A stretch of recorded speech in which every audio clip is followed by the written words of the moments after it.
engaging with people from all over different walks of life, from all over the country. People who would take it upon themselves to come and fundraise for us and raise funds through their own efforts to join us.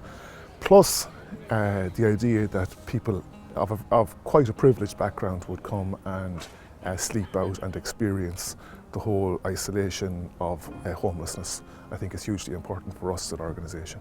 The resources are always very tight, particularly in the likes of a charity and a homeless organisation. We have to stretch our budgets as far as we possibly can and get as much value as we can from every euro that we have. We were approached to do it. We were delighted. We're a radio station that talks to a lot of young people, so I suppose we thought it would be a good way of maybe bringing what we would see as quite a crisis, maybe a bit more top of mind. And we're an organisation that likes to support as much charity as we can, but we're also conscious of not asking people for too much money either. So this was one where we felt we could actually contribute ourselves as well. So they were the two main reasons. My warm bed with my wife. I was going to say the Late Late Show, but no, not really. I've sworn to give it up this year and I've stuck to it. Just home. It's Fridays are always time with my family and my wife, so I'm going to miss that, but listen, it's just for 12 hours, so it's temporary. I'm looking forward to it. I've done this for the last 3 years, and this is by far the biggest group we've ever had. Working in the States was my first experience of families being homeless. I'd never seen family homelessness in Ireland. It's with great shame and regret that I have to say I no longer live in that country.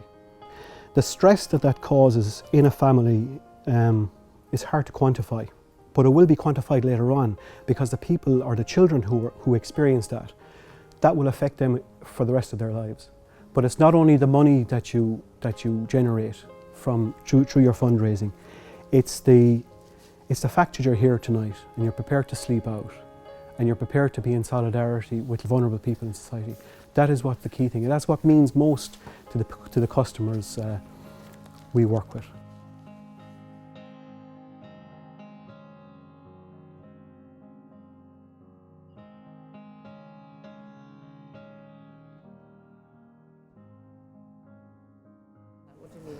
I just think as you get older and you have kids, you probably spend a little bit too little time thinking outside your own little world.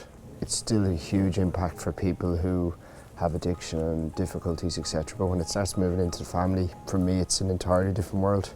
So I make that complete distinction between family and individual. I probably shouldn't, but I do. So that's for me the big change, and I would say it's a reasonably recent phenomenon in Ireland. On behalf of Focus Ireland, I'd like to thank all of our Shine a Light Night participants and all of their sponsors. 89 cents of every euro we receive goes to Focus Ireland Frontline Services. I'd also like to thank Mary and Fleet, our sponsors for the event, without whom it wouldn't be possible.